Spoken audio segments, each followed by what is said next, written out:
What up, though? This is another episode of Streams, I guess. This is a live stream. This is the second time that I've recorded today, but I didn't go live earlier. I just did a little private recording and I broke it up into pieces. But I was just watching this clip, man, and I forgot to turn my light on. I was watching this clip and I was like, I fucked with what he's saying, and I definitely have said this in a video in the past. So I hopped up and came over here and got on the computer so that I could put it into an episode. So I'm gonna show you what he said. Um, I'm gonna show you what he said right here, and then we're gonna talk about it. Yep. Plus, you got to remember, you attract who you are. No. In a lot of ways, you do attract who you are. Because if you're in spaces, because that's who you are, and the things that you like to do is around people that ain't no good for you, then you generally are going to attract those type of people around you. Because you're going to spend the majority of the time around people. Like, I've seen some girls that are absolutely drop dead gorgeous, right? And then all they do is hang around hood people. The next thing you know, they smoking trees all day. They got tattoos on their faces. You know what I'm saying? And then they evolve, and over time, they look worn out. And you can tell that they was beautiful at one time, but they just look tired. They look wore out, tired. And you could tell that the hood or whatever it is that they've been around is wearing on them, right? And it just starts to look like a reflection of them.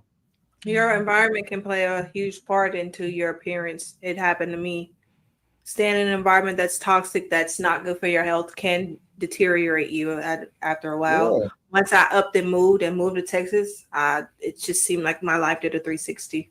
When you get from around the people that are hindering your growth, that are hindering your success, you'll be in a whole better position in life.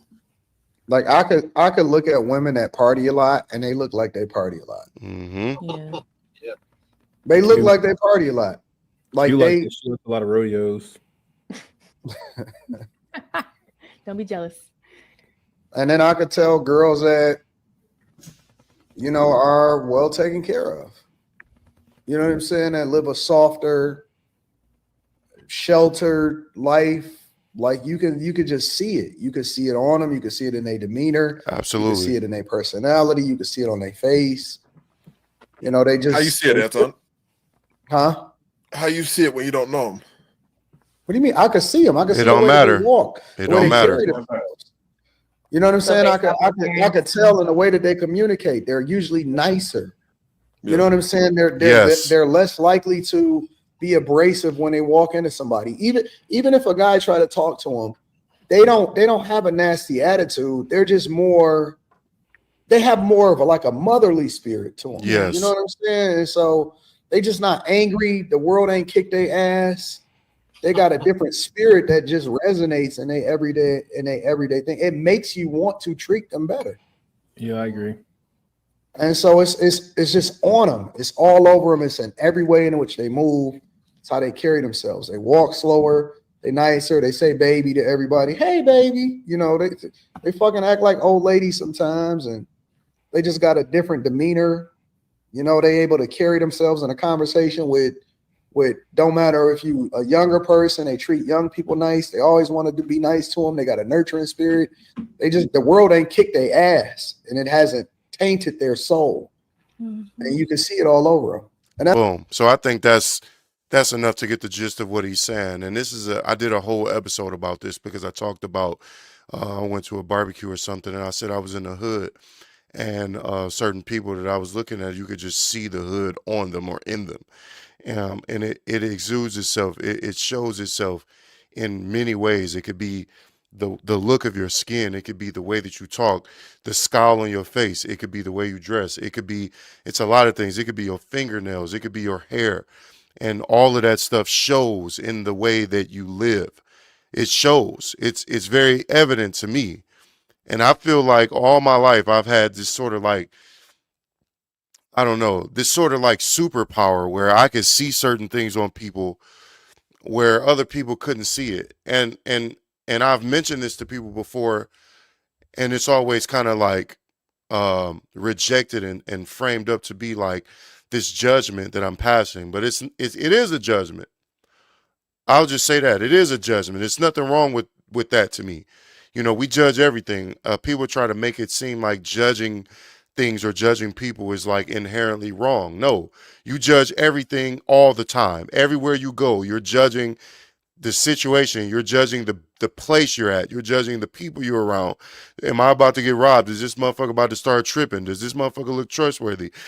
I'm about to go up to this cashier. Does she seem nice? Does she seem mean? Does she seem like she's had a bad day? Does she seem like she'll be helpful? So I don't think there's any difference in what I'm saying. What I'm saying is when I'm in my environments and I'm looking around, I'm judging people around me because I want to know what I'm about to get myself into. And what I'm saying is that I've been able to see certain environments on people's outer exterior, their experience, their visuals, their exterior. I've been able to see that as long as I can remember. You know, certain people, it's just the way that they interact. It's the way that they look. It's the way that they might smile or might not smile that will kind of give you some sort of a glimpse into what type of person this person is. Now, it's not always accurate because you can be wrong, and it's possible for people to surprise you and to be more than meets the eye. But let's not pretend like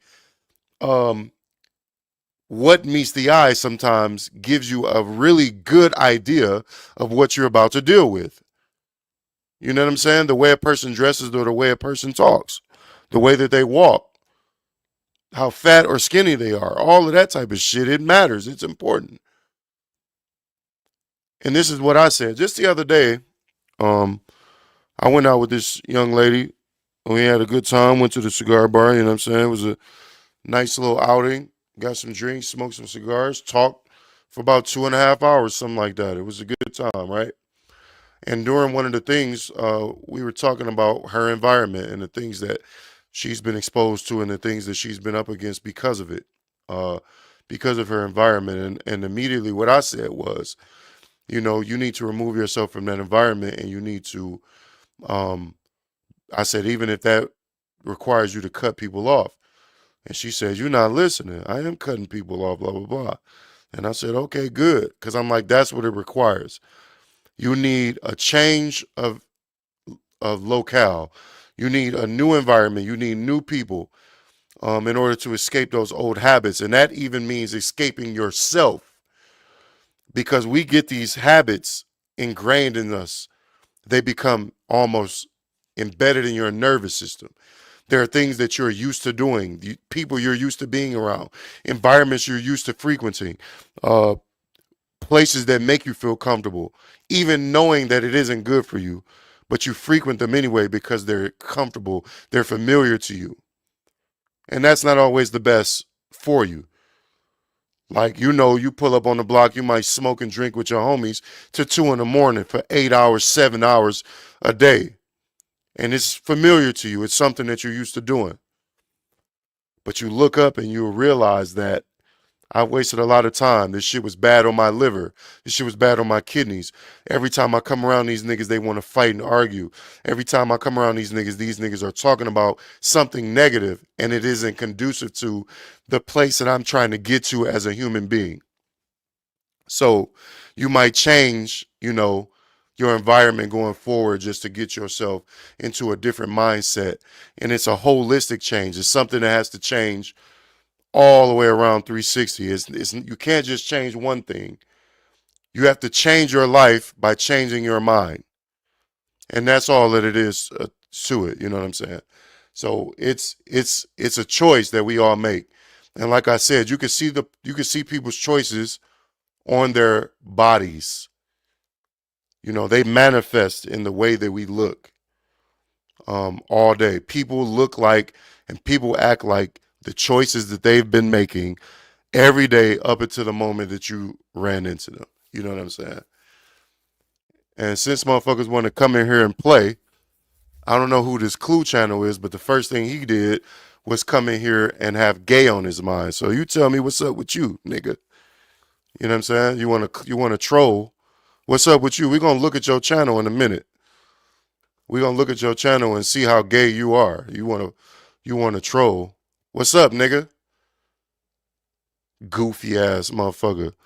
And it's people like that, you get around him and he be walking with a switch and his wrist be limp in a motherfucker, shit like that. Your choices, they display on your body. You feel me?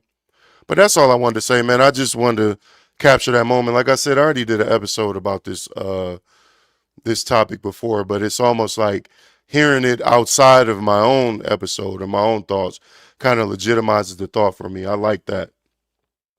Yeah, I guess that's it, man. I'm gonna do these more often in the shorter form content.